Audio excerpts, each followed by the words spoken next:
So I think এটা আমার responsibility ছিল এখানে আসা। টিজার অলরেডি রেকর্ড ক্রিয়েট করেছে, সো ইনশাল্লাহ নিশ্চয়ই সিনেমাটাও একটা রেকর্ড ক্রিয়েট করবে। প্রতি ঈদেই এখন ভালো ভালো সিনেমা আসছে, ভালো ভালো গল্পে কাজ করার সাহস পাচ্ছি।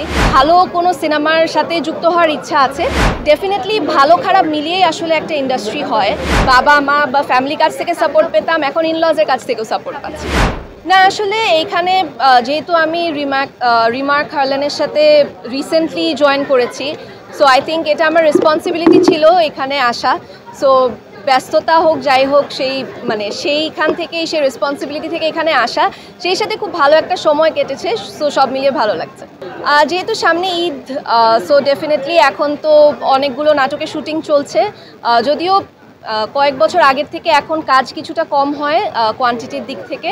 এরপরও চেষ্টা করছি ভালো ভালো ভিন্ন ভিন্ন গল্পে কাজ করতে, এবং অপেক্ষা করছি অডিয়েন্সরা যখন ঈদের পরে আসলে নাটকগুলোর রিভিউ দেন কিংবা ফিডব্যাক দেন, তখন আসলে খুবই ভালো লাগে। ডেফিনেটলি তুফানের রিসেন্টলি টিজার দেখলাম, খুবই এক্সাইটেড, এবং I think teaser already record create করেছে, সো ইনশাল্লাহ নিশ্চয়ই সিনেমাটাও একটা রেকর্ড ক্রিয়েট করবে। হ্যাঁ, আমার সাথে কথা চলছে একটা সিনেমা নিয়ে, হয়তো এই বছরই সেটা শ্যুট হতে পারে। খুবই ভালো লেগেছে। ওইটা আসলে প্রতি ঈদেই এখন ভালো ভালো সিনেমা আসছে, ভালো ভালো সিনেমা রিলিজ হচ্ছে।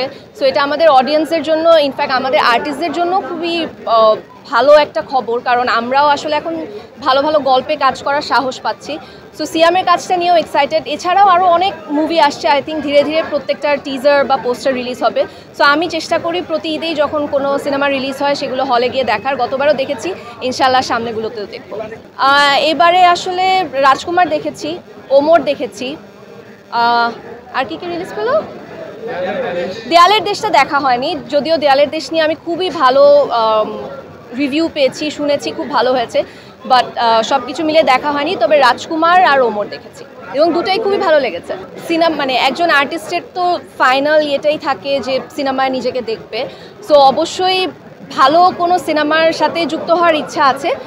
কি সিনেমা, কোন সিনেমা, কো আর্টিস্টকে, এইসব আসলে যখন ফাইনালি অ্যানাউন্স করা হবে তখন আপনাদের জানাতে পারবো। আই থিঙ্ক গল্পে যেখানে আমার চরিত্রের এক ধরনের গুরুত্ব আছে, যেখানে আমার অ্যাক্টিং করার জায়গা আছে, সেখানে আমি অ্যাক্টিং করব। অনেকেই আছে আসলে, কারণ শুধু সিনেমা না, ইনফ্যাক্ট আমাদের নাটকেও অনেকে আছে। আর যেহেতু আমি এখনও আসলে সেভাবে করে সিনেমায় যাইনি, নাটকে আসলে যাদের সাথে কাজ করি তাদের সাথে অনেকের সাথেই আমার খুবই ভালো একটা বন্ডিং আছে। যেরকম সাবিরি আলম, মনিরা মিঠু, সবার সাথেই খুব ভালো একটা সম্পর্ক আছে। ওনারা আমাকে অনেক ভালোভাবে গাইড করেন এবং আমার গার্ডিয়ানের মতো কাজ করেন। এখন অনেক ডিফারেন্ট গল্পে আর্টিস্টরাও কাজ করতে যাচ্ছে, অনেক নারীকেন্দ্রিক গল্প হচ্ছে, যেগুলোকে অডিয়েন্সরাও খুব সুন্দরভাবে গ্রহণ করছেন এবং অডিয়েন্স দেখছেন। সো ডেফিনেটলি ভালো খারাপ মিলিয়েই আসলে একটা ইন্ডাস্ট্রি হয়।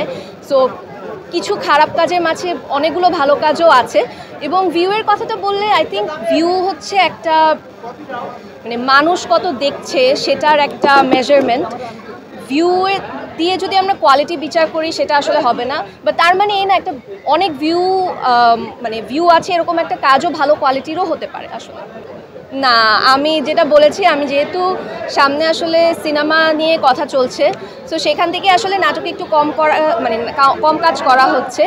তবে নাটকে এখন আসলে আমি কোয়ান্টিটির থেকে কোয়ালিটির দিক দিয়ে বেশি জোর দিচ্ছি। সেই সাথে চেষ্টা করছি যেই কাজগুলোতে একটা মেসেজ আছে, বা যেই কাজগুলো